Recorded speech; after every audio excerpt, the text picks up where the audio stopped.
அது வேறு ஒன்றும் இல்லைங்க. நம்ம ஷாப்பில் வந்து எந்த ஒரு நியூ ஐட்டம் லான்ச் ஆனாலும் ஃபஸ்ட்டு நம்ம தான் அதை இன்ட்ரடியூஸ் பண்ணுவோம்.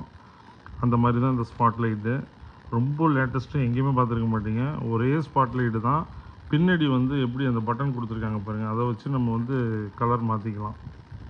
ஒரு ஸ்பாட் லைட் நம்ம வந்து சூஸ் பண்ணி வாங்கிட்டோம், கொஞ்ச நாள் சென்று போர் அடிக்குதுன்னா நம்ம வேறு கலர் வந்து காசு கொடுத்து வாங்க தேவையில்லை. அந்த ஸ்பாட் லைட்டே எந்த கலர் வேணாலும் நம்ம மாற்றிக்கலாம். அதாவது ஸ்டாண்டர்டாக ஸ்டெபிளாக. இந்த ஓரத்தில் உள்ள ரிங்கு வந்து இந்த இப்போ ப்ளூ கலரில் இப்போ எரியுது பாருங்கள். இதே இப்போ வந்து ஆஃப் பண்ணிவிட்டு ஆன் பண்ணும்போது அந்த சென்ட்ரல் லைட் எரியுது. திருப்பி அந்த ப்ளூக்கு பதில் வேணால் ரெட்டு நம்ம மாற்றிக்கலாம். அதே அந்த ரெட்டு பிடிக்கலன்னா கூட நீங்கள் திருப்பி வயலட் மாற்றிக்கலாம். அந்த மாதிரி ஆப்ஷன் வந்து வந்திருக்கு. ஃபியூலக்ஸ் பிராண்டில் தான் இது அறிமுகப்படுத்தியிருக்காங்க. நம்ம காரை எலக்ட்ரிக்கல்ஸில் இது வந்து இப்போ சேல்ஸுக்கு வந்துருச்சுங்க. சூப்பரான ப்ரைஸில் வாங்கிக்கலாம். நல்ல பிரைட்டு கேரண்டியோடு கிடைக்கும்.